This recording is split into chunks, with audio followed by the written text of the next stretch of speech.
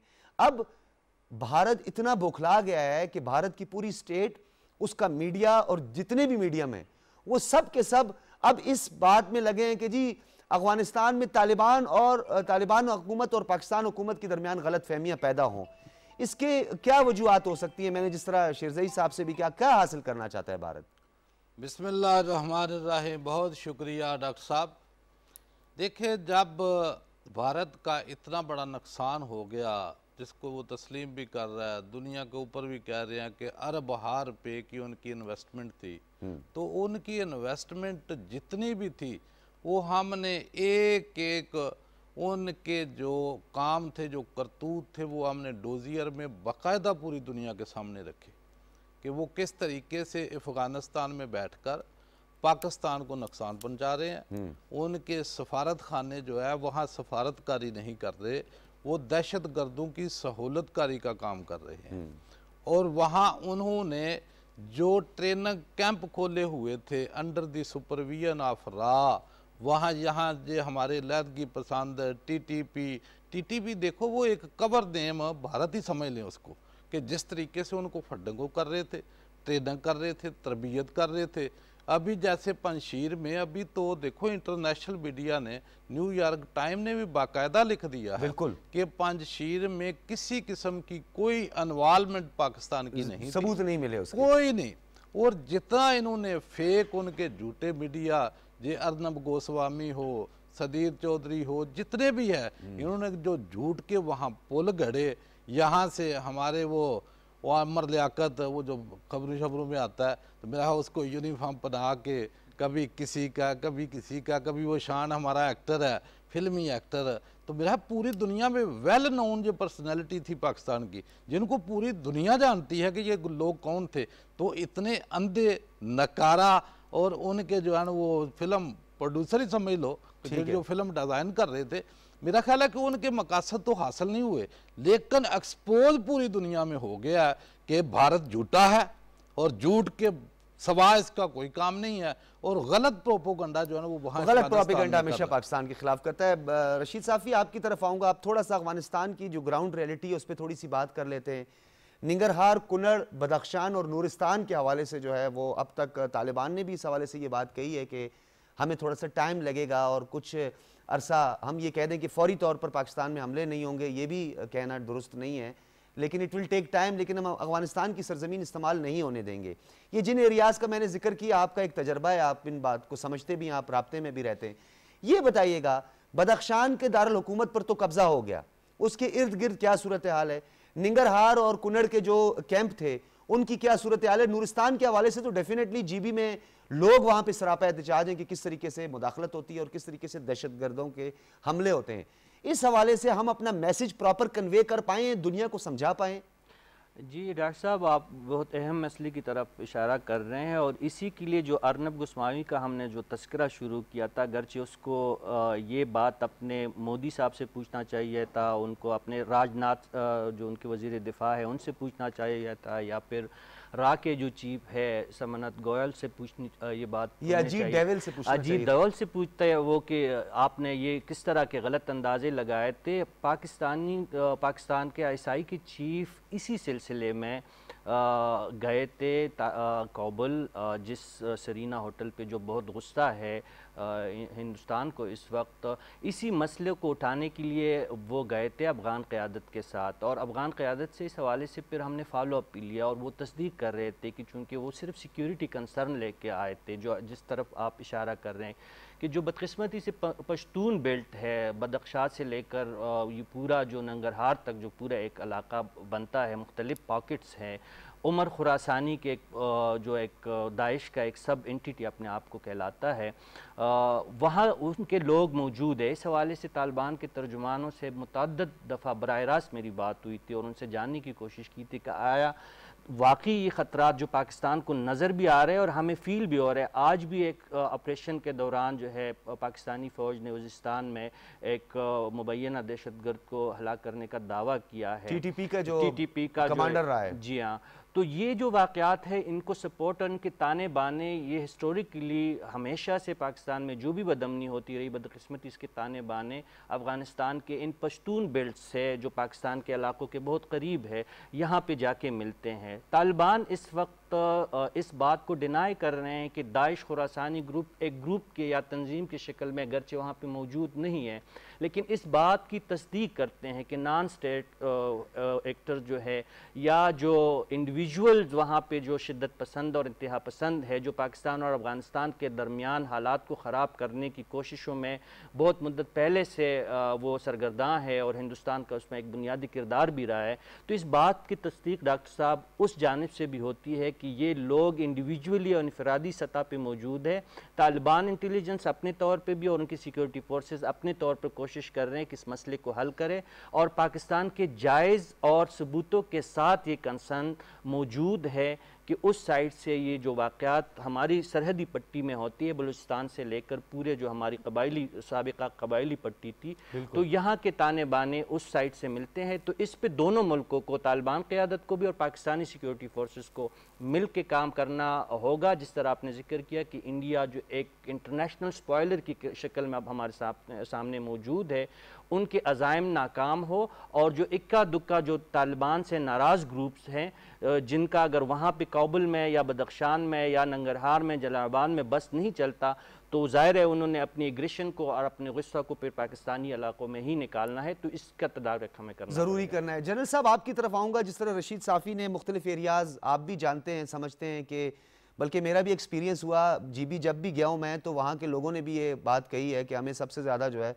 वो नूरिस्तान से मदाखलत का है, और हमें ख़तरा है। यहाँ पे कई वाक़यात रूनुमा हो चुके हैं, और इसके अलावा मजहबी मुनाफरत के हवाले से कई वाक़यात हो चुके हैं। ये बताइएगा सर कि ये तमाम तर फैक्टर्स के बावजूद 70,000 से ज़्यादा जानों का नजराना हमने पेश किया, 120 बिलियन डॉलर से ज़्यादा हमें मुआशी नुकसान उठाना पड़ा, उसके बावजूद भी पहले सब अच्छा, पाकिस्तान बहुत अच्छा। उसके बाद अमरीकी वजीर खारजा ब्लिंकन जो है वो कांग्रेस को जब ब्रीफिंग देते हैं तो उसमें वो कहते हैं कि जी हमें असर नौ जायजा लेना है पाकिस्तान से ताल्लुकात का, और खुद आज अमरीकी साफ़ी ग्लेन बैक जो है उन्होंने काउंटर कर दिया उनको, और उन्होंने कहा जी पाकिस्तान की मदद से ही हमने लोगों को वहां से निकाला, पाकिस्तान के मशकूर हैं, इन्होंने इंसानियत को बचाया। ये चाइना को कंटेन करने के लिए अब भी भारत को थानेदार बनाने के चक्कर में है अमेरिका सर? देखिए, भारत को थानेदार बनाने के लिए कोशिश तो वो कर रहे हैं, लेकिन उसके साथ साथ ये भी है कि भारत एक लंबा चौड़ा काम प्रोपेगेंडा की शक्ल में करता है, जिससे वो पाकिस्तान को हर दफा कटहरे में खड़ा करने की कोशिश करता है। इंटरनेशनल कम्युनिटी में बड़े अरसे से उनकी ये पॉलिसी थी कि हमने पाकिस्तान को डिप्लोमेटिकली आइसोलेट करना है। सही। वो कर नहीं सके, लेकिन उन्होंने मेहनत बड़ी इस पे की और पूरी दुनिया को बावर कराया कि ये पाकिस्तानी हैं जो कि कश्मीर में भी और भारत में दहशतगर्दी करा रहे हैं, जबकि ये फॉल्स फ्लैग ऑपरेशन से, और हमने कसूर हमारा ये था कि हमने कभी उनके झूठ जो है उनको बड़ा ओपनली खोला नहीं, उनके ऊपर तनकीद करना भी यहाँ पे मुश्किल था। जब भारत झूठ बोलता है तो आप, अगर आपके लोग, आपके लीडर उस झूठ पे यकीन करना शुरू कर दें और अपने अदारे जो बताएं उस पर यकीन ना करें, तो ये बदकिस्मती है आपकी। नतीजा ये कि यहाँ पे कभी भी कोई ऐसी कैंपेन नहीं चलाई गई जो कि भारत के झूठ को दुनिया में बिल्कुल आम करके रखते। यही चीज है जो कि उन्होंने लॉबिंग वगैरह करके, तो जो उन्होंने ये झूठी कहानी पंशीर की चलाई थी, इसको भी और हकानियों के साथ ताल्लुक कर ये इन्होंने अमेरिकन सेनेटर्स को और जहां जहां इनकी पहुंच है उधर लोगों को कहानियां सुनाई। अब ब्लिंकन जो है, जब ये वहां पे अपनी प्रेजेंटेशन दे रहे थे तो वहां पे मुख्तलिफ सेनेटर्स ने ये सवाल करने शुरू कर दिए पाकिस्तान के ऊपर इल्जाम के जी अगर पाकिस्तान ये ना करता तो हम वहां से सुरहुरू होके निकलते। तो ये उनके ज़हन है आलूदा प्रोपेगेंडा की वजह से। अब वो अगर आप देखिए कि पाकिस्तान को ऐसा काम कर रहा होता तो दुनिया में अमेरिका और नेटो वेटो ये जो मुल्क हैं, इनसे ज्यादा तो किसी के पास इंटेलिजेंस ऑपरेटर्स नहीं है। ये तो मतलब इनके जितनी टेक्नोलॉजी और जितनी एडवांसमेंट हुई है वो तो यहाँ से हुई और दुनिया उनसे लेती है। वो अंधे थे, उनको नजर नहीं आया कुछ कि भाई यहाँ पे पाकिस्तान क्या कर रहा है। तो प्रोपेगेंडा करके आप शकूक व शुबात पैदा करके पाकिस्तान को कटहरे में लाना चाहते हैं। वो अमेरिका ने कहा, ब्लिंकन ने कहा कि जी हम इसका जायजा लेंगे, हम स्टडी करेंगे कि पिछले 20 साल में क्या हुआ। ठीक है, 20 साल में ये, और हमें सियासी तौर पे भी हमें बार बार इस चीज पे गौर करना चाहिए और अमेरिका को कन्फ्रंट करना चाहिए। अमेरिका बार बार आपको कहता है कि जनाब आप हमारे इत्तेहादी थे और जो लोग हमारे सिपाहियों को मारते थे, हमारे फौजियों को मारते थे, आप उनको प्रोटेक्ट करते थे। अमेरिका से ये पूछा जाना चाहिए कि जो हमारे लोगों को इधर मारते थे वो तो आपके यहां से आते थे ना उधर से। बिल्कुल। तो इत्तेहाद सिर्फ एकतरफा है कि हम आपके इत्तेहादी बन गए, लिहाजा सिर्फ आपके मफादात देखे जाएंगे, आपके लोगों का नुकसान नहीं होना चाहिए, और हमारे बेशक मरते हैं हजारों की तादाद में। तो जब आप इत्तेहादी हैं तो फिर एक कॉन्फिडेंस भी होना चाहिए दोनों के दरमियान। और दूसरी तरफ ये है कि आप दोनों के जो मफादात हैं उनका ख्याल रखें। पाकिस्तान की मदद से आप अफगानिस्तान जाते हैं, हमारे जमीनी रास्ते इस्तेमाल होते हैं, हमारे हवाई अड्डे इस्तेमाल होते हैं। ये जाके वहां पे अपने फौजी उतार नहीं सकते थे अगर पाकिस्तान इतनी मदद ना करता और हमारे जरिए सप्लाईज ना जारी होती। लेकिन फायदा पहुंचा रहे भारत को, वहां जाके भारत की थानेदारी कायम करने के चक्कर में आप पूरी तरह जानते हुए कि भारत पाकिस्तान को नुकसान पहुंचा रहा है।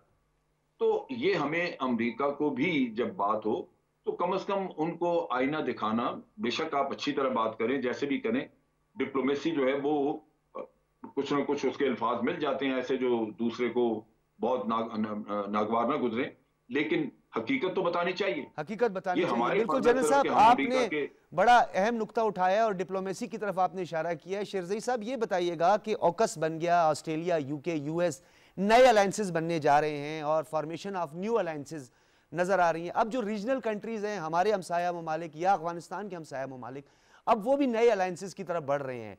तो ऐसे एज ए काउंटर स्ट्रेटजी इस्तेमाल किया जा सकता है, क्योंकि ब्लॉक्स की सूरत में भी हमने माजी में देखा जो कुछ होता रहा। सेकेंड वर्ल्ड वॉर में बहुत सारी चीज़ें ऐसी थी जिससे हमने सबक सीखना भी है, बहुत सारी गलतियों से भी हमने सीखना है। तो आप क्या समझते हैं अब जो फॉर्मेशन ऑफ न्यू अलायंसेस है, इससे क्या फ़र्क पड़ने जा रहा है? G7 ने क्या किया, आपके सामने चाइना के खिलाफ एक दीवार खड़ी करने की कोशिश की, हुआ उससे कुछ नहीं। उन्होंने कहा जी सी पैक का एक मतबादिल सिल्क रूट बनाया जाए और ज़्यादातर जो तरक्की याफ्ता ममालिक और वो ममालिक जो जमहूरियत पे यकीन रखते हैं उनकी मदद की जाए। ये क्या हो रहा है? इस डेवलपमेंट को आप कैसे देखते हैं? असल में जैसे जनरल साहब ने भी कहा कि सारे मामलात के पीछे तो अमेरिका साहब जो है वो सारे मामलात को वही ख़राब कर रहा है। हिंदुस्तान की जितनी भी मदद कर रहा है हर एक फोरम पे, वो भी अमेरिका कर रहा है। और उसका बुनियादी मकसद ये है कि वो समझते हैं कि शायद हम हिंदुस्तान की इसी तरह मदद करके तो हम उसको चाइना को कंटेन करने में कामयाब हो जाएंगे। लेकिन मामलात जो जा रहे हैं वो हमेशा उनके एक्सपेक्टेशंस और उनके इंटेलिजेंस के जो ज़राए हैं उनके ख़िलाफ़ जा रहे हैं। अभी जैसे आपने कहा कि यकीनन एज अ काउंटर मूव तो अब नई अलायंस तो ये भी बनेगी। अगर एक तरफ European alliance headed by America alliance बन रहा है तो दूसरी तरफ चाइना, रशिया और वो कर रहे हैं, कोशिश कर रहे हैं, अभी तक उसको कोई अमली जामा नहीं पहनाया गया। जी, लेकिन यकीनन होगा, यकीनन होगा, इसलिए कि रशिया भी आराम से फिर नहीं बैठेगा और चाइना भी आराम से नहीं बैठेगा। वो भी इस वक्त चूँकि चाइना से सबसे ज़्यादा खौफ अमेरिका को है, और जब हिंदुस्तान की और चाइना की जब कुछ अर्से पहले लद्दाख में हो गई थी और जिस तरह उनको शर्मिंदगी उठानी पड़ी, तो लेकिन फिर भी अमेरिका को उसकी भी समझ नहीं आई कि ये किसी की मुकाबले में भी नहीं है। और अब जो लेटेस्ट प्रॉब्लम है हिंदुस्तान को ये है कि वो तालिबान की ताकत को समझते हैं और इस्लाम की ताकत को समझते हैं। तो वो ये समझ रहे हैं कि अगर ये स्टेबल हो गए और पाकिस्तान भी इनकी माशी मदद करे, तो ये कश्मीर जो है ना, और कश्मीर से हिंदुस्तानी ऐसे भागेंगे जैसे कि अशरफ गनी जो है ना वो अफ़गानिस्तान से भाग गया। तो यकीनन अलाइंसेस भी बनेंगे। अगर आप कोई एक्शन लेते हैं तो उसका यकीनन फिर रिएक्शन ज़रूर होता है। ठीक है। तो बवजह मजबूरी अब अमेरिका ख़ुद या यूरोप ख़ुद इस चीज़ को पुश कर रहा है कि उनके ख़िलाफ़ अलाइंस बन जाए। ठीक है। मांडला साहब, ये बताइएगा कि इस वक्त पाकिस्तान बार बार हर फोरम पर, हमारे प्राइम मिनिस्टर साहब बार बार ये बात कर रहे हैं कि फौरी तौर पर मुआशी बहरान से अफगानिस्तान को बचाया जाए, वरना पहले 30 लाख पनागुज़ीन हमारे पास हैं, फिर हमारे पास पनागुज़ीनों की तादाद में नंबर ऑफ रेफ्यूजीज़ भी बढ़ेंगे और साथ में दहशतगर्दी दोबारा से सर उठा सकती है, क्योंकि अफगानिस्तान के अंदर कुछ इशूज़ अब भी मौजूद हैं। इलाकायत की बात होती है, मुख्तलिफ ट्राइब्स हैं, ग्रुप बंदियाँ हो रही हैं, ये सारी चीज़ें तो माजी से भी हम देखते आ रहे हैं। अगर ये माशी बहरान इसी तरह चलता रहा और अमेरिका जिस तरह $3 ट्रिलियन का दावा करता है कि लगा दिया, तो उन्होंने अपने फौजियों पे लगाया, अफगानिस्तान पे तो कुछ नहीं लगाया। अफगानिस्तान में तो एक आम आदमी की ज़िंदगी अब भी वही है जो आज से 20 साल पहले थी या सोवियत यूनियन के टाइम में थी। तो माशी मुश्किलात से दूर करने के लिए पाकिस्तान के अलावा रीजनल ममालिक और बिलखुसूस जो रिस्पॉन्सिबल है, अमेरिका जिन्होंने डिमोलिश किया है पूरे इंफ्रास्ट्रक्चर को, वो क्यों आगे नहीं आ रहा? देखिए डॉक्टर साहब, पाकिस्तान ने पूरी दुनिया देख रही है, हर मुल्क गौर से जानता है, हर तरीके से समझता है कि वहाँ मुआशी बहरान पैदा हो रहा है, हर किस्म का बहरान पैदा हो रहा है। जो बड़ी बड़ी तंजीमें इंसानी हकूक़ के ऊपर बातें करने वाले अमेरिका, बरतानिया, दूसरे कनाडा जितने भी ममालिक हैं, क्या उनकी आंखें बंद हैं कि पाकिस्तान आवाज़ बुलंद करे, पाकिस्तान के प्राइम मिनिस्टर आवाज़ बुलंद करें, पाकिस्तान का मीडिया आवाज़ बुलंद करे? ये तमाम मुल्क 20 साल उसी अफ़गानिस्तान में रहे हैं, लाखों के हिसाब से उनकी मिलिट्री रही है, उन्होंने अपनी बमबारियां कर करके वहाँ इंफ्रास्ट्रक्चर जो है उसको तबाह किया। क्या वो नहीं जानते कि वहाँ मुआशी बहरान है, खुराक का बहरान है, मेडिसन का बहरान है? आज वो इंसानी तंजीमें जो बड़ी आवाजें उठाती हैं, हुकूक के बड़े चैंपियन बने फिरते थे, कहाँ है वो आज? तो मेरा ख्याल है कि पूरी दुनिया की आंखें जो है वो खुलनी चाहिए, पहले भी खुली ही हैं, लेकिन देखने के बावजूद उनकी आंखें बंद हैं, वो सुनने के बावजूद उन लोगों के कान बहरे हो चुके हैं। जब बहरे होंगे तो जो हम आज आवाज़ बुलंद करते हैं कि उस खित्ते में अगर मुआशी बहरान आता है, खुराक का फुकदान होता है, हर चीज़ का बहरान पैदा होता है, तो वहाँ दहशत गर्दी जो है ना वो अपने हक के लिए निकलेंगे और वो ताकतें वहाँ जाकर फ़ायदा उठाएंगी जो वहाँ फिर इन्वेस्टमेंट करेंगी, पैसा लगाएंगी। पैसा लगा के जैसे भारत ने वहाँ 3-4 अरब क्या अफगानी बम के ऊपर लगाया था, उसने वहां जाके ट्रेनिंग कैंप खोले, वहां दहशत गर्दी पैदा की, उनको सपोर्ट की और 80,000 जो शहादतें पाकिस्तानियों ने इस दहशत गर्दी की जंग में दी हैं, वो वही इन्वेस्टमेंट थी जो वहां अमेरिका जो है $1 ट्रिलियन की बात करता है, जो इंडिया बात करता है या दूसरे ममालिक बात करते हैं, तो वहां बैठकर उन्होंने दहशत गर्दी पैदा की और दहशत गर्दी तमाम खित्ते बाकी यानी वो जो पैसा लगाया वो अफगानियों पे नहीं, दहशत गर्दी पे लगाया। बाकी जहां तक आप बात करते हैं इंडिया की और अमेरिका की, अमेरिका और इंडिया का ऑब्जेक्टिव जो दुश्मन है वो चाइना टारगेट है उनका, वो एक दूसरे की सपोर्ट करेंगे, एक दूसरे के हाथ में हाथ डालकर वो पाकिस्तान को भी नुकसान पहुंचाएंगे, जो मुल्क उनके सामने आएंगे नुकसान पहुंचाएंगे, लेकिन उनके ऊपर हमें ट्रस्ट करना जी, भारत उसकी करता है, वो उसकी वो है एक, उनका टारगेट एक है। जब टारगेट एक है तो इसमें जगने वाली क्या बात है? हालात मांडला साहब बड़े बदल गए हैं। साफी साहब आपकी तरफ आऊंगा, ये बताइएगा थोड़ा, अब हम बात इस एंगल पर भी करते हैं कि ये पहलू भी बड़ा अहम है। अमरीकी विड्रॉल के बाद काबुल पे जो सूरत हाल, काबुल एयरपोर्ट पर वो हवाई जहाज की देखी गई, जिस तरह लोग फलांग रहे थे, जर्मन प्रेसिडेंट ने शदीद तनकीद का निशाना बनाया अमेरिका को और उन्होंने कहा कि उजलत में किए हुए फैसलों का यही हाल होता है, हमारा सर शर्म से डूब गया। क्या आप समझते हैं कि आने वाले दिनों में अमेरिका इस विड्रॉल के बाद उसको इसका खमियाजा भुगतना पड़ेगा, नुकसान उठाना पड़ेगा? यूरोप का तो पहले ब्रेक्जिट वाला मामला भी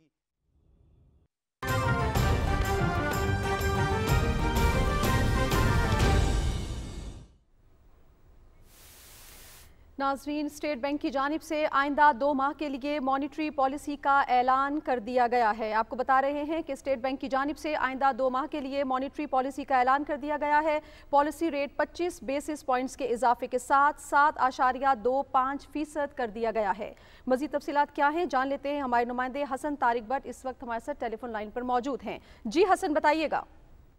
जी अस्सलाम वालेकुम। जी मैं बिल्कुल आपने ठीक है, जो आइंदा 2 माह के लिए मॉनेटरी पॉलिसी का ऐलान है उसमें 25 बेसिस पॉइंट्स का इजाफा किया है। 7 इसको एनहेंस करके 7.2% के ऊपर ले गए हैं। हमारे ऑलरेडी इल्म में है कि तकरीबन जो पिछली 6 मॉनेटरी पॉलिसियां के अंदर इसको 7% पर ही बरकरार रखा गया था और अभी जो 7.25 जो 0.25% का जो इसमें इजाफा किया है इसको 7.25 पे लेकर गए हैं इन्फ्लेशनरी प्रेशर्स की वजह से। और इससे डेफिनेटली जो है वो जो अफरात महंगाई है उस पर जो है वो काबू पाने में मदद मिलेगी और इसके साथ साथ जो एक मोमेंटम था इकोनॉमिक ग्रोथ का, इकोनॉमिक स्टेबिलिटी का, उसको भी मेंटेन करने में ये मददगार साबित होगा। अगर थोड़ा सा इसकी ऊपर डिटेल में बात की जाए तो स्टेट बैंक ने 2020 को जो मॉनेटरी पॉलिसी अनाउंस की थी उसमें इसको 8% से कम करके 7% कर दिया था। तो ऑलमोस्ट 1 साल से ज़्यादा का अर्सा है इसके अंदर ये कंसिस्टेंटली 7% के ऊपर ही मेंटेन रही है और 7.25 जो है जो जिसमें 0.25% का इजाफा किया गया है, इससे जो इकोनॉमिक ग्रोथ एंड स्टेबिलिटी की जो बुनियाद, मजबूत बुनियाद है, मोमेंटम को कंटिन्यू करने में मदद मिलेगी। जी बहुत शुक्रिया हसन तारिक भट्ट आपका। नाज़रीन, हमारे साथ हमारे नुमाइंदे हसन तारिक भट्ट मौजूद थे। आपको बताते चलें कि स्टेट बैंक की जानिब से आइंदा 2 माह के लिए मॉनेटरी पॉलिसी का ऐलान कर दिया गया है। इसके इजाफे के बाद महंगाई पे न सिर्फ काबू पाने में मदद मिलेगी बल्कि मौशी इस्तेहकाम में भी ये मुआविन मददगार साबित होगा। ये थी PTV से अब तक की ताज़ा तरीन।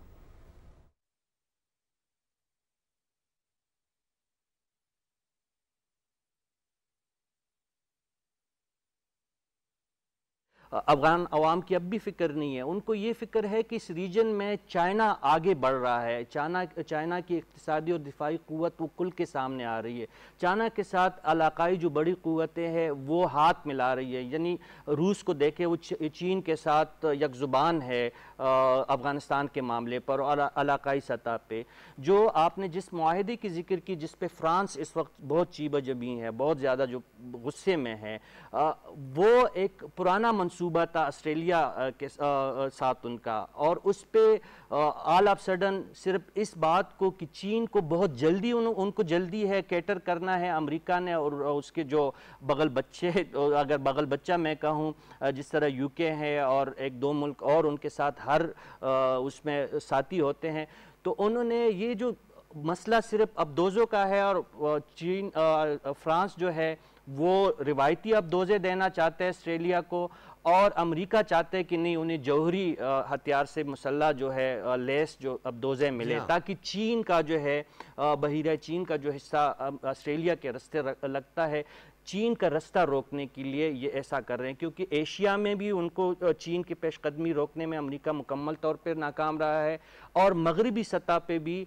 चीन का अमल दखल इलाकाई सतह पर और बैनुल-अक़वामी सतह पे बढ़ रहा है। तो 2 तरह के दबाव है, एक तो गलत स्ट्रेटेजिक पॉलिसियाँ जो अमेरिका की है जो थर्ड वर्ल्ड कंट्रीज़ के हवाले से स्पेशली अफगानिस्तान और जारहाना जो रवैया है, जारहाना रवैया, उसका भी उनका जो असरात है अब अमरीकी सियासत पे मुरतब होने शुरू हुए हैं, और इसके साथ बैनुल-अक़वामी सतह पे भी चीन का जो अमल दखल बढ़ रहा है, तो उससे भी अमेरिका बहुत ज़्यादा परेशान है, बल्कि आइसोलेट होता जा रहा है। ठीक है जनरल साहब, आपकी तरफ आऊँगा। जिस तरह साफ़ी साहब ने भी कहा और हमारे इन्वेस्टर साहब भी यही कह रहे थे कि अब हालात बदलते जा रहे हैं और इलाकाई रवाबित बढ़ते नज़र आ रहे हैं और दूरियां अब कुर्बतों में बदलने जा रही हैं। अमेरिका क्या अब अपनी पॉलिसी में कुछ तब्दीली लाएगा आने वाले दिनों में? आप एक्सपेक्ट कर रहे हैं कि जो उसकी रीजन के हवाले से जो सोच है उसमें कोई वाज़ेह तब्दीली आएगी? इंटरनल उनको कोई प्रेशर अब आ रहा है, डेवलप हो रहा है?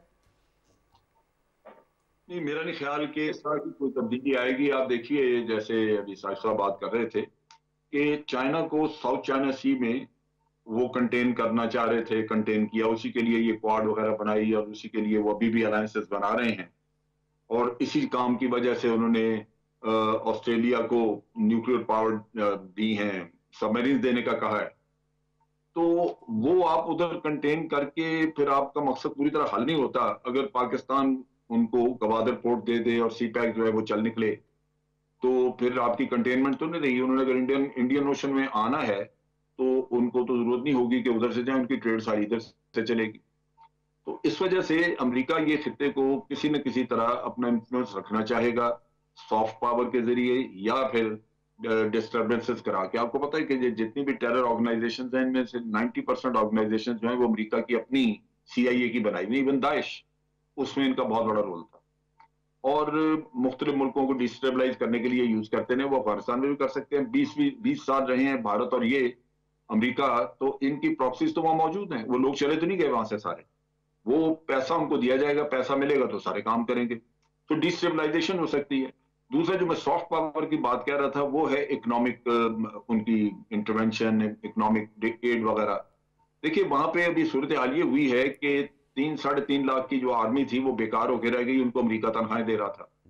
पुलिस थी, NDS के लोग, इंटेलिजेंस वगैरह सारे फारग बैठे हैं, उनको तनख्वाहें नहीं मिली और आगे तनख्वाह देने का कोई पैसा नहीं। इनकी जब सैलरीज नहीं मिलेंगी तो वो लोग या तो किसी और काम पे लग जाएंगे या किसी से बाहर से, अमेरिका से, किसी भारत से पैसे लेके तो कुछ और करतब करना शुरू कर देंगे। तो आज वहां पे सूरत हाल ये है कि 20 साल से अमेरिका पूरा बजट उठा के इनको देता था, इत्तेहादी उनके साथ थे अमेरिका के, तो पूरा बजट जो था अफगानिस्तान का उन्होंने बोझ उठाया हुआ था।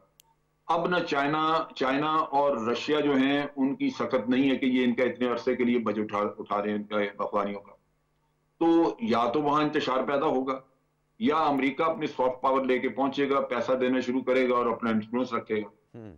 तो ये सोचना कि ये वो 20 साल धक्के खा के तो प्लेट में रख के चाइना को पकड़ा जाएगा कि अब आप इसको इस्तेमाल करते रहे, वो नहीं होगा। ठीक है, तो वो कुछ ना कुछ कार्रवाइयां जारी रहेंगी। सही। शेरज़ई साहब, जिस तरह जनरल साहब ने भी कहा, सिफारती तौर पर क्या इस पे काम हो रहा है? रीजनल कंट्रीज जो है, क्या रीजनल अप्रोच हमारी ऐसी है कि हम चाइना के हवाले से जो एक एग्रेसिव टोन रखती है पूरी दुनिया और ख़ास तौर पर वेस्ट रखता है, हम काउंटर कर सकें? क्योंकि हमारे मफादात मुश्तरका हैं, हमारा ओढ़ना भी छोड़ना इकट्ठा है। हम मास्को की बात करें, बीजिंग की बात करें, P5 के 2 वाहिद ममालिक हैं जो सिक्योरिटी काउंसिल अक़वाम मुत्तहिदा में हमारा साथ देते हैं। क्या हिकमत अमली होनी चाहिए सिफारती तौर पर ख़ास तौर? आपको पता है कि अमेरिका तो हर कीमत पर पाकिस्तान के ख़िलाफ़ जितना भी जहर उगाल सकता है वो उगल देता है। हर कोई भी ऐसा मौका उन्होंने हाथ से जाने नहीं दिया और ज़रूरत के वक्त पाकिस्तान को फिर मिन्नतें करके पाकिस्तान को अपने साथ मिला लेते हैं। जैसे कि हमने 2001 में इनको लैंड रूट वगैरह दे दिया और इनका साथ दिया। तालिबान के ख़िलाफ़ हमने अमेरिका का साथ दिया। यकीनन अब हालात तब्दील हो चुके हैं और चाइना बड़ी तेज़ी से अपने असर और रसूख को फैला रहा है और इकनॉमिकली भी मेरा अपना ख्याल ये है कि अमेरिका भी कितनी $ट्रिलियन उनका कर्जदार है। तो इसी तरह मॉस्को भी अब दोबारा अपनी जो सिफारतकारी है, पुरानी उनकी वो साख है उसको बचाने के लिए और अपनी सफारतकारी को उन्होंने भी तेज़ किया हुआ है।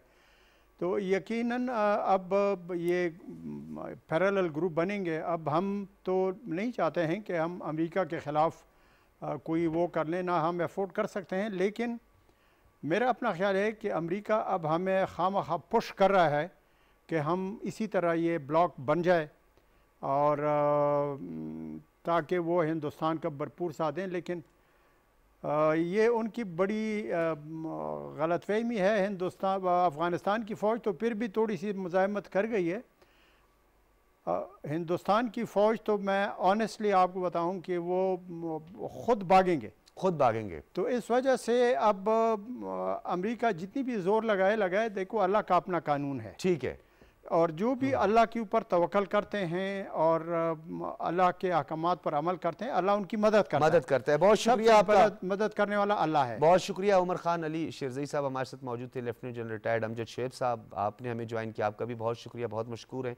और चौधरी खादिम अली मांडला साहब, आपका भी बहुत शुक्रिया। रशीद साफ़ी साहब भी हमारे साथ मौजूद थे। नाज़रीन, पाकिस्तान इस ख़ित्ते के इस्तेहकाम के लिए, इस ख़ित्ते में मुआशी इस्तेहकाम के लिए और इस ख़ित्ते में जो मुआशी इनकलाब की जानिब बढ़ रहे हैं और वो ममालिक जो इस ख़ित्ते में बेहतरी चाहते हैं, अफ़गानिस्तान के अंदर इस्तेहकाम चाहते हैं, उनके साथ ज़्यादा से ज़्यादा सिफारतकारी कर रहा है और पूरी दुनिया को ये कह रहा है, बार बार कह रहा है कि अफ़गानिस्तान माशी बहरान से दो चार हो सकता है। उसकी मदद के लिए आगे बढ़े, ये आपकी रिस्पॉन्सिबिलिटी भी है। और अगर आप वाकई दुनिया से दहशतगर्दी और इंतहा पसंदी का खात्मा चाहते हैं तो गैर मामूली फ़ैसलों का वक्त है। इजाज़त दीजिए, अल्लाह हाफ़िज़।